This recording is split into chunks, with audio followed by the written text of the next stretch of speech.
Gálatas capítulo 5, versículo 22, vai nos dizer: mas o fruto do Espírito é amor, alegria, paz, longanimidade, benignidade, bondade, fé, mansidão e domínio próprio.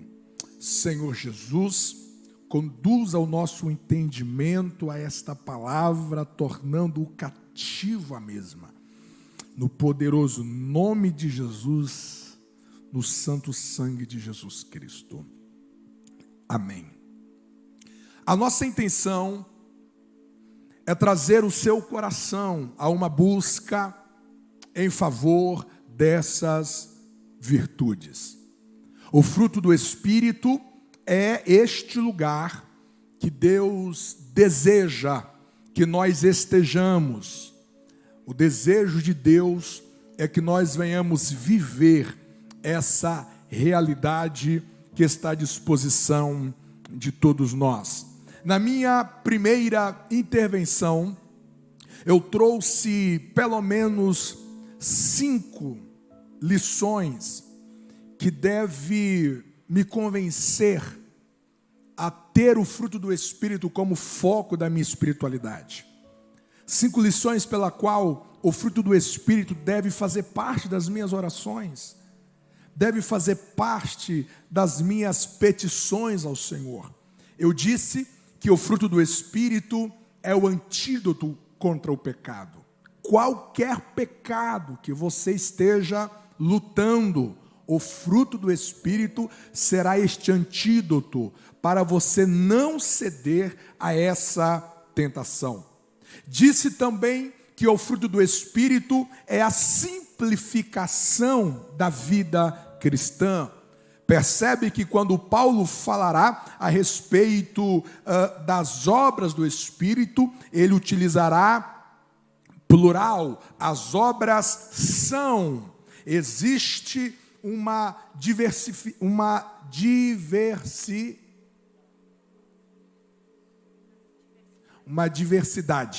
Há uma diversidade de opções, de alternativas, de caminhos pela qual as obras da carne queiram nos tragar. Mas quando ele vai falar sobre o fruto, ele não diz que o fruto do Espírito são. O fruto do Espírito é. Tudo que nós trabalhamos até aqui fala de uma única coisa. A vida cristã, ela é simples.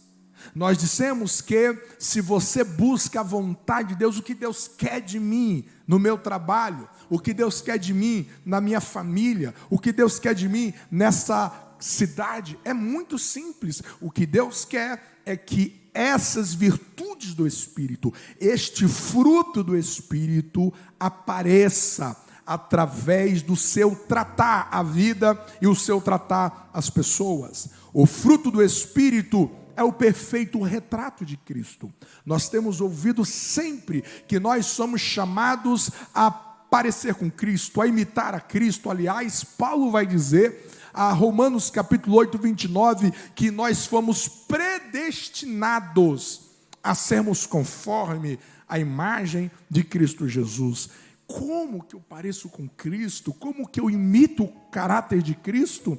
O fruto do Espírito vai nos dizer: você reflete Cristo praticando todas essas virtudes. Nós dissemos que o fruto do Espírito é o único caminho que vai lhe conferir autoridade no mundo espiritual. Se você violar qualquer um desses princípios, você perderá a autoridade no mundo espiritual diante dos principados e das potestades. O fruto do Espírito te prepara para qualquer situação da sua vida. Você imagina você ter à sua disposição recursos que qualquer situação, qualquer realidade, seja o luto, seja perda, seja bênção, seja vitória, seja derrota, seja fracasso, seja qual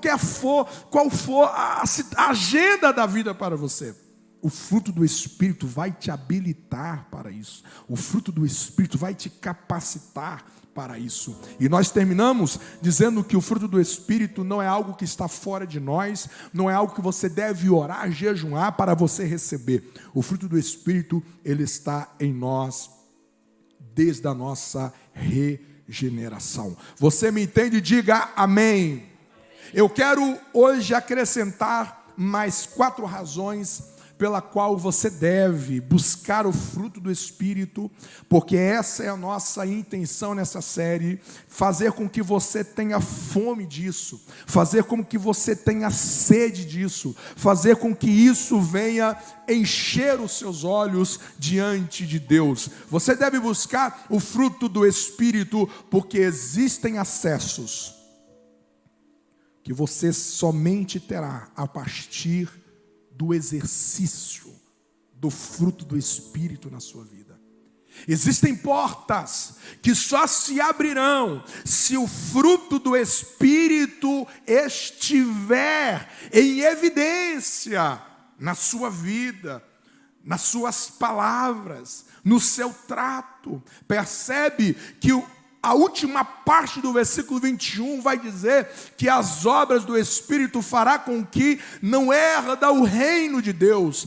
Quem pratica as obras da carne não tem acesso à herança que Deus tem para nós. Em contrapartida, se o fruto do Espírito ser exercitado em nós, existirá caminhos que Deus abrirá para você percorrer. Existem portas que estão trancadas, não é porque Deus não tem para nós, é porque existem virtudes aqui que estão suplantadas, existem virtudes aqui que estão sendo negligenciadas, e existem lugares que Deus não permitirá que a gente chegue lá, se esse fruto não estiver em profunda evidência na minha vida. Você crê nisso? Diga amém.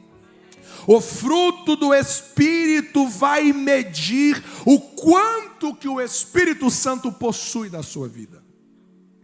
Percebe que o segredo da vida não é o quanto que eu tenho do Espírito, porque todos nós temos a mesma quantidade do Espírito. Não existe um crente que tenha mais do Espírito em relação ao outro, porque o Espírito Santo é uma pessoa, e ele habita na vida de todos aqueles que nasceram de novo. Se você nasceu de novo, o Espírito na sua inteireza, na sua completude, no seu ser absoluto, habita em nós.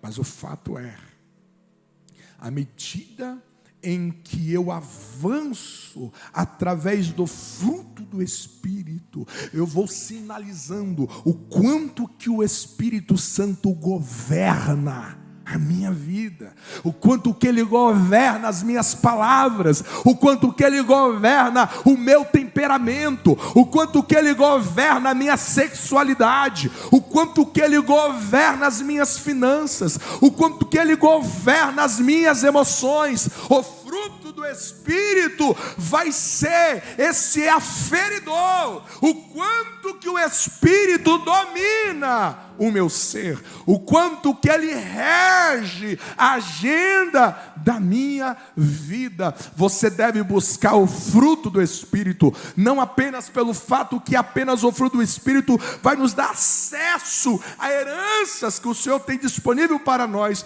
mas o fruto do Espírito, Ele medirá o quanto que o Espírito Santo tem em relação à sua vida. Terceiro lugar, o fruto do Espírito vai me ensinar que a nossa esterilidade não tem justificativas. Não há. Qual é a justificativa de eu ser um cristão, de eu ter nascido de novo, e as pessoas à minha volta não estão experimentando desse fruto? Qual é a justificativa de eu dizer que o meu nome está escrito no livro da vida, mas a minha esposa não desfruta deste fruto, os meus filhos não se alimentam desse fruto, as pessoas que convivem comigo no trabalho, a minha parentela, eles não se alimentam desse fruto, porque é apenas folhas, existe apenas uma falácia, existe apenas teorias. E a pergunta é: qual é a justificativa? Qual é a justificativa pela qual este fruto não tem fluído em mim? É falta de palavra, a palavra está ao meu dispor. É falta de oração, o véu foi rasgado. Não falta sol. O sol da justiça está à nossa disposição. Não falta vento, o vento do Espírito assopra. Não falta adubo dos céus para justificar que eu não estou gerando este fruto, para que aqueles que estejam à minha volta possam saborear o caráter de Cristo através da minha conduta. Não há justificativas. Na linguagem metafórica de Jesus, em João 15, o ramo está na videira. Paulo vai dizer aos romanos que se a raiz é santa, os frutos também devem ser santos. Se eu estou inserido nessa videira, não faz sentido este ramo ser estéril, porque este ramo está roubando a seiva desse tronco, dessas raízes, e não está correspondendo em fruto pela natureza dessa raiz. O que é que nos falta para que este fruto seja evidenciado em expressões através da nossa vida? Não há justificativas. Em último lugar, você deve buscar este fruto, porque na verdade não há restrições. Olha o que Paulo diz: contra essas coisas não há lei. Não existe nenhum ponto de proibição para aqueles que vivem o fruto do Espírito. Não existe limites a qual Deus fala: não, para, você está com muita paz. Não, eu vou tirar um pouco dessa paz, porque é demais. Não existe nenhuma intensidade dessas virtudes, dessas características, que Deus vai dizer: para, daqui você não pode crescer mais. Você não há limites para aqueles que vivem uma vida pautada no fruto do Espírito. Não existe fronteiras que Deus vai inibir de você de crescer. No fruto do Espírito não há restrição, não há proibição. Se eu estou no fruto do Espírito, não há limite para o meu crescimento, não há limite para a minha multiplicação, não há limite para eu viver o sobrenatural de Deus. Se você me entende até aqui, você pode aplaudir ao nome do Senhor.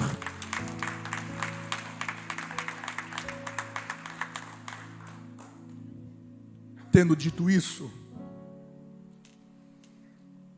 você deve memorizar cada característica dessas virtudes, porque é a nossa vida. A primeira tríade: Deus nos chama para viver um amor intenso por Ele. Eu lembro de uma mensagem que o pastor Jair trouxe a nós, na época da reforma, o ano passado. Nós estávamos ali no nosso salão social, e ele vai falar a respeito do primeiro, mais importante mandamento. Se nós falharmos nesse mandamento, nós falharemos em todos os outros. Se eu falhar no meu amor para com Deus, eu falharei no meu amor para com meu cônjuge, para com os meus filhos, para com os meus pais, para com as pessoas à minha volta. A primeira tríade é um grito de Deus: ame ao Senhor teu Deus de todo o seu coração, de toda a sua alma, de todo o seu entendimento, com todas as suas forças. A sua vida depende disso. Viva esta alegria pujante, contagiante, vibrante. Viva esse brilho nos olhos em relação ao seu Pai Celestial, em relação ao teu Deus. Tudo que você for fazer para a glória de Deus, faça em celebração, faça com uma alegria abundante. A paz que excede todo o entendimento. Não há mais uma barreira entre nós, não há mais uma inimizade entre nós. Há uma paz de Deus que reina em nossos corações. O fruto do Espírito nos conduz a essa tríade divina, aonde que eu estou blindado com o amor, eu estou blindado com essa alegria, e eu estou blindado com essa paz. Mas o texto continua dizendo: olhe para o lado, olhe para as pessoas, olhe para os seus relacionamentos. Lembre-se, você precisa de paciência para isso. Você precisa de longanimidade. Você se lembra que alguém já gritou dizendo: pastor, o meu pavio é curto. O seu pavio pode ser curto, mas o fruto do Espírito é longo. É longo. Nós precisamos de paciência para conviver uns com os outros. Nós precisamos de paciência para conviver em família, para conviver com os nossos inimigos, paciência para conviver com aqueles que persistem em erros por um tempo. Nós precisamos de longanimidade, nós precisamos de benignidade, essa essência do ser benigno, essa inclinação interior para o bem, mas não apenas uma inclinação, mas uma prática. Isso fala da bondade. As pessoas que convivem com você, elas dão testemunho da sua benignidade, da sua bondade. As pessoas que convivem com você, elas estão com fome, ou elas estão sendo alimentadas pela benignidade, a bondade e a longanimidade. Você já prestou atenção que às vezes, quando nós pecamos em relação às pessoas, a gente mente para nós, nos convencendo que nós pecamos foi porque elas excederam? Não, você que tirou a minha paciência. Não, você que tirou a minha benignidade. Não, eu era uma pessoa boa até você fazer aquilo. A gente nunca olha para o espelho e diz assim: eu pequei porque me faltou paciência, me faltou benignidade em relação àquele, me faltou bondade em relação a ela. Geralmente nós justificamos a partir dos outros. A gente não assume a responsabilidade que a nossa falha, quando nós pecamos relacionalmente, nós estamos quebrando esses princípios. Aí você vai dizer: ah, pastor, você não sabe o que ele fez, você não sabe o quanto que ele foi desaforado, você não sabe como que ela foi afoita, você não sabe o quanto que ele foi baixo comigo. Então,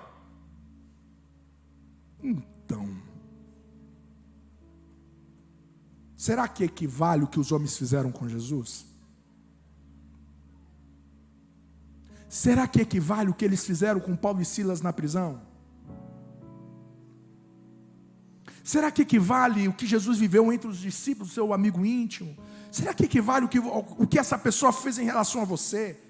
equivale à pressão que Jesus recebia para que ele violasse isso, para que ele violasse a sua paciência em relação a Pedro, para que ele violasse a sua benignidade em relação às pessoas, a sua bondade em relação a Judas, em relação aos leprosos, em relação ao publicano Zaqueu, em relação àquela mulher que foi flagrada no ato de adultério.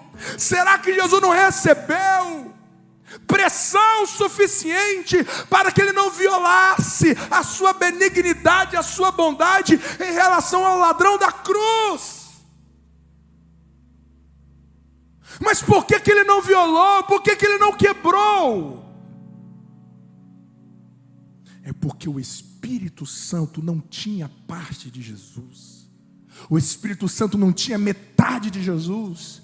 O Espírito Santo tinha a totalidade de Jesus. Existe um texto de João que vai dizer que o Espírito Santo foi derramado sobre Jesus sem medida. Existe um comentário teológico que sugere uma paráfrase que o Espírito Santo sobre a vida de Jesus não tinha nenhum freio entre Jesus e a ação do Espírito. Tudo que o Espírito queria fluir, tudo que o Espírito Santo queria se mover, tudo que o Espírito queria se expressar, não havia nenhum freio em Jesus para inibir a ação do Espírito. Então, quando eu pecar relacionalmente, eu preciso assumir um arrependimento que em mim faltou, uma expressão maior, um sabor maior do fruto da benignidade, da bondade e da longanimidade. Porque no dia do juízo, todas essas narrativas de explicações de terceiros não vai valer em nada naquele dia. Como está as digitais da longanimidade, da benignidade, da bondade? As pessoas à sua volta. E então nós concluímos hoje, falamos da terceira tríade. Se a primeira tríade fala primariamente na verticalidade, e é claro que isso se aplica para todas as outras direções. Se a segunda tríade primariamente se aplica à nossa horizontalidade, mas também se aplica em todas as outras direções, a terceira e última tríade é um chamado para a nossa interioridade. O meu viver comigo mesmo. O meu viver com a minha estrutura do ser, com os fundamentos da minha existência, dos meus valores, comigo mesmo. E Paulo termina falando a respeito de fé. Fé. Você sabia que fé é uma abreviatura de fiel? Você sabia que fiel é uma abreviação de fidelidade? Então, na verdade, fé é fidelidade, pistes. Fidelidade, uma relação ao caráter de Deus, uma relação de fidelidade ao caráter de Deus. Fidelidade é essa relação com o caráter de Deus. Você pode ser definido pela sua fidelidade. Nós gritamos bem alto: Deus é fiel. A pergunta é: e a sua fé?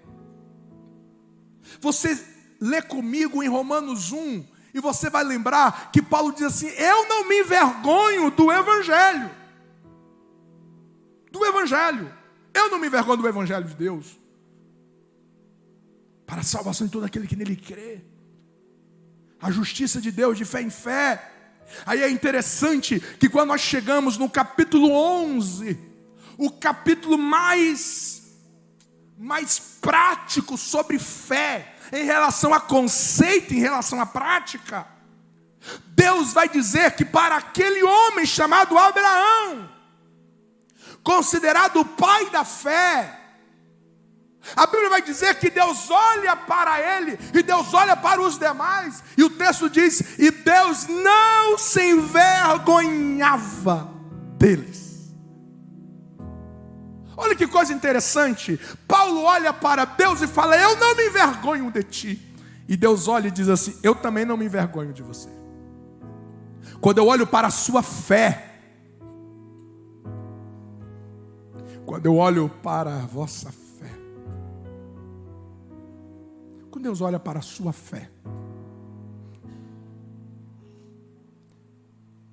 Deus se envergonha ou Ele sente prazer em olhar para o nível da sua fé, da sua fidelidade ao caráter dele, a sua fidelidade no que ele disse, a sua fidelidade em relação ao que está escrito? Deus pode olhar para nós e dizer: este meu filho, ele não vive pautado no aparente, ele não vive pautado naquilo que é visível aos olhos, ele vive pautado num relacionamento com o meu caráter, com o meu caráter, com a minha santidade. Ele pauta, ele confia no meu amor, que muitas vezes aparentemente as coisas parecem nos dizer o contrário, mas ele confia no meu caráter. Homem de fé. É o Abrão saindo da casa, deixando a parentela, deixando a sua casa, da sua família, e indo para uma terra que nunca havia conhecido. Ele confia no caráter, ele se relaciona com o caráter de Deus e ali descansa. Você tem sido um homem de fé, você tem sido uma mulher de fé, ou você é alguém que tem andado por vistas? Não, e o justo viverá pela fé, pela fé. Seja um homem de fé, seja uma mulher de fidelidade ao caráter de Deus. Respire descansando em Deus. Respire entregando-se na palavra que Deus disse. A minha definição de incredulidade é quando você crer naquilo que Deus não disse. A minha definição de incredulidade é todas as vezes que você apequena Deus. Quando você apequena Deus, você está sendo incrédulo. Paulo está dizendo: ei, vive esta fé, vive essa fidelidade ao Senhor, independente do que os seus olhos veem. Caminhe, marche, confiando no ser de Deus. Olhe para as Escrituras, olhe para a criação e veja que tudo isso foi criado pelo poder da palavra de Deus. O que é mais impossível para este Deus? Seja um homem de fé, seja alguém de convicção, seja alguém de certezas. Você me entende? Diga amém. Não há em mim desconfiança do caráter de Deus. Isso é fé, fidelidade ao Senhor. Porventura, quando o Filho do Homem vier, achará fé na terra? Não deixa que os seus recursos financeiros lhe faça flertar com a incredulidade. Não deixa que o conforto proporcionado pelas suas conquistas lhe torna escravo do que é aparente. Fé, fidelidade, o Espírito tem plantado dentro de nós essa fé, essa fidelidade. Amém. Penúltimo lugar, a mansidão. Você é alguém ácido? Você é alguém áspero? Quando as pessoas te tocam, quando as pessoas convivem com você, Você é alguém que se ira facilmente. Você é alguém cujo ódio tem uma larga hospedagem em você. Você é alguém que perde a calma, perde o equilíbrio, quando as coisas não saem segundo o planejado, quando falta o dinheiro, quando você sente perdas, quando você sente perseguição. Tudo isso é suficiente para tirar sua sanidade. A sua esposa tem conseguido tirar a sua sanidade. O seu marido tem tirado a sua sanidade. Os seus pais têm te tirado a sanidade. O trabalho, o emprego, a profissão, os parentes. Jesus está dizendo: existe uma mansidão em mim. Vinde a mim e aprendei de mim, que eu sou manso e humilde de coração. Não existe uma prepotência, uma arrogância, uma presunção em mim, uma soberba em mim, a ira desmedida, o ódio descontrolado jamais assumirá o volante das minhas intenções, das minhas motivações, dos meus temperamentos, das minhas emoções. Seja alguém manso, é o que o Espírito Santo quer nos tornar através do seu fruto. Apesar da dor, apesar do sofrimento, a mansidão permanecer viva em nós. A nossa vida não pode ser uma ameaça para ninguém. Ser uma pessoa mansa, ser uma pessoa sóbria, ser uma pessoa sem excessos, ser uma pessoa equilibrada, ser uma pessoa com ternura, com gentileza. Em último lugar, Paulo vai dizer: olha, para você conviver com você mesmo, fé, seja manso, seja manso.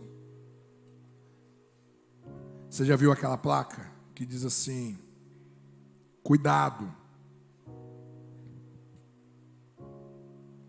cão manso, mas o dono bravo. Paulo vai dizer: olha, domínio próprio, temperança, domínio próprio. E isso faz toda uma conexão com as obras da carne. Porque, como foi dito na abertura dessa série,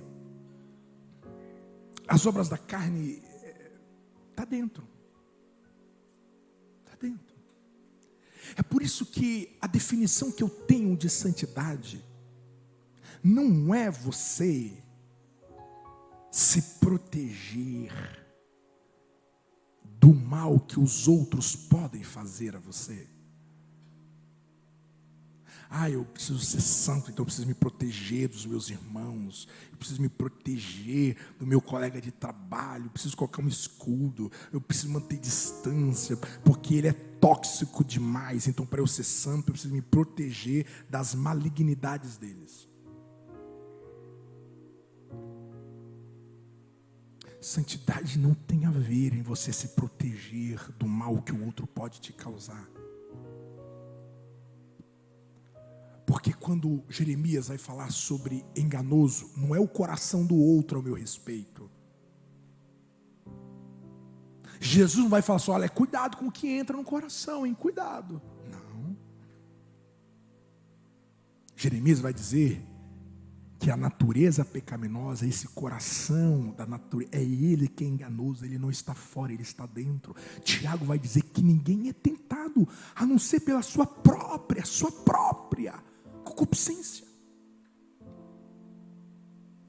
Então, domínio próprio é um freio, é um policiar, é uma disciplina, é um manietar de tudo aquilo que há de mais perverso dentro de todos nós, aquilo que há de mais insano de dentro de todos nós. E o domínio próprio é essa vida no Espírito, é esse Espírito na vida, é este andar no Espírito, é esse viver no Espírito, aonde que todas essas malignidades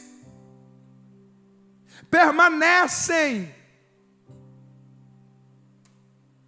amortecidas, policiadas, neutralizadas. Morrer nunca morre. Paulo diz, como morto. Mas enquanto estivermos respirando, nunca vai morrer. Vai desmaiar, vai ficar em coma, mas nunca morre. Conhece aquela história do Martinho Lutero, que diz que quando ele foi batizar, ele pensou, ao eu batizar, eu vou matar afogado a minha natureza pecaminosa. Até que eu descobri que a danada sabe nadar. Não morre, mas você consegue neutralizá-la. Você tem permitido que o que há de pior na natureza pecaminosa tem vindo para fora. Você tem aberto a fechadura. Você tem baixado as guardas. Você tem fragilizado a luta. Gente, que grandeza, que grandeza, que grandeza. Você está diante da vida e existe uma situação diante de você e o diabo quer fazer com que esse vulcão entre em erupção. Essa é a nossa diferença em relação à tentação de Jesus. Jesus foi tentado, mas Jesus não tinha natureza pecaminosa. Qual era a tentação de Jesus? A tentação de Jesus ao longo da sua vida foi em manifestar a sua divindade em poder, favorecendo o cumprimento do seu propósito. Quando ele estava com fome, a sua tentação foi usar o poder que havia nele como Deus, em fazer que durante 40 dias ele não sentisse fome. A sua tentação foi, ao dor da cruz, ele usar o seu poder para anestesiar a sua carne. A tentação de Jesus foi manifestar a sua divindade em favor do cumprimento do seu propósito, para amortecer a sua luta como ser humano. A nossa luta é não manifestar a natureza pecaminosa. E Paulo está dizendo, no Espírito, existe um freio que você pode ter em relação ao que há de pior, de mais cruel, de dentro de todos nós. Somente através do fruto do Espírito. Então não faz sentido eu viver a minha vida não pautado nisso, não orar nisso.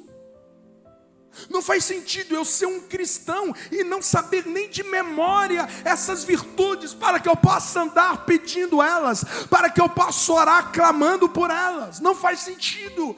O meu caráter, a minha salvação, o jeito de ser marido, o jeito de eu ser um filho, de eu ser um pai, de eu ser um pastor, de eu ser um líder, um trabalhador, passa pela minha relação com este fruto. Eu não posso negligenciá-lo, eu não posso ignorá-lo. Miqueias vai fazer uma pergunta, dizendo: o que é que o Senhor pede de ti? E ele vai dizer: o que Deus pede de vós é a benignidade, é a justiça e a humildade. O que é isso? Virtudes. Jesus vai dizer no Sermão do Monte: buscai primeiro o reino de Deus e a sua justiça, e essas demais coisas vos serão acrescentadas. O que é o reino de Deus? Paulo vai nos explicar, lá em Romanos capítulo 14, Paulo vai dizer: porque o reino de Deus não é comida e não é bebida, mas é justiça, é paz, é alegria. O que Paulo está dizendo? Que o reino de Deus é virtudes. Então vamos arrumar o pensamento. Deus diz a Miqueias: a única coisa que eu peço de vocês é virtudes, benignidade, humildade e justiça. Jesus diz: buscai primeiro o reino de Deus. E o que é o reino de Deus? O reino de Deus é virtudes. E então Paulo sela isso ao escrever aos Filipenses, dizendo: quanto ao mais, irmãos, tudo que é verdadeiro, tudo que é honesto, tudo que é justo, tudo que é puro, tudo que é amável, tudo que é de boa fama, se há alguma virtude nisso colocai o vosso pensamento. Deus diz para Miqueias: o que eu peço de vocês não é sacrifícios. Deus não se alimenta de sacrifícios do seu povo. Sacrifício é para nos quebrantar, não tem nada a ver em relação a Deus. Eu quero a virtude do meu povo. Vem Jesus gritando: buscai primeiro virtudes. Se você chegar diante de Deus com um propósito, você chegar diante de Deus com uma campanha, você chegar diante de Deus com uma vida de oração, qual é a primeira coisa que eu devo pedir para Deus? Virtudes. Peça virtudes, ore por elas, clame por elas, clame por esse amor, clame por essa alegria, clame por essa paz, clame por essa longanimidade, clame por essa benignidade, por essa bondade, por essa fé, por essa mansidão e por essa temperança. Clame, é a primeira coisa que a gente deve buscar em Deus, é a primeira coisa que a gente deve desejar de Deus. E Paulo então vai dizer: gente, se vocês já ressuscitaram com Cristo, então pensai nas coisas que são de cima. Colossenses capítulo 3, versículo 1. E quando ele escreve na Filipenses, ele vai dizer: gente, sabe de uma coisa? Existe um poder no pensamento. Eu dizia para alguém hoje: você sabe o que comanda as suas emoções? Os seus pensamentos. Você sabe o que coordena as suas emoções? Os seus pensamentos. Aquilo que é processado na sua mente vai gerar as suas atitudes, vai gerar o seu padrão de existência. E Paulo vai dizer: gente, se vocês vão pensar em algo, pense em virtudes. Não deixa que nada além de virtudes ocupa o vosso pensamento. As raízes das nossas ansiedades, as raízes de muitas das nossas depressões, as raízes das nossas incertezas, dos nossos desânimos, é proveniente de pensamentos não virtuosos. Então, na verdade, o Evangelho vem nos dá um mapa, o roteiro para você conviver como Jesus entre Moisés e Elias no Monte da Transfiguração. Moisés e Elias, e Jesus está lá entre eles. Poucos dias depois, ele estava entre outras duas pessoas. E essas duas outras pessoas não tinham em nada parecido com Moisés e Elias. Eram dois malfeitores que boa parte do dia ambos blasfemaram em relação ao caráter de Jesus. Ele é crucificado entre esses dois malfeitores. E a pergunta que eu faço é: o que alterou em Jesus? Quando ele esteve entre Moisés e Elias naquela visão? Ou quando ele esteve entre os dois malfeitores? Absolutamente nada. Porque esse fruto, essas virtudes, estava abundantemente nele. De sorte,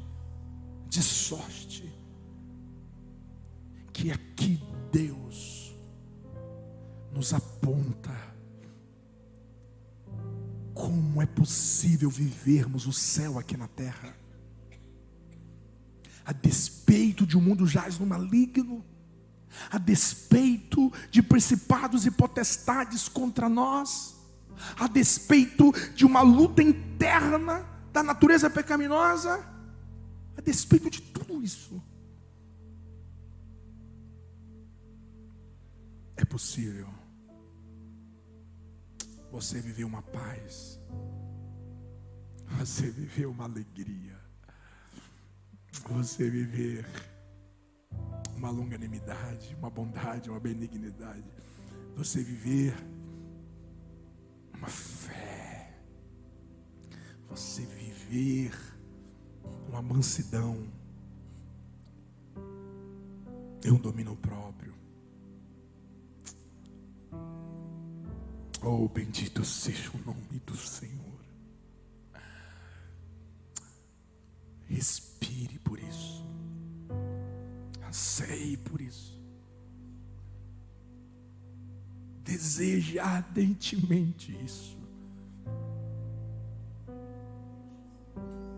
porque é aqui que nós iremos imitar a Jesus, tocar pessoas e cumprir o nosso propósito. É aqui que nós desarmamos os que querem a nossa morte, os que querem o nosso fracasso. É aqui que nós desarmamos eles, quando nós permitimos que o fruto do Espírito inunda as nossas folhas e permite que pessoas perto de nós possam saborear o caráter de Cristo.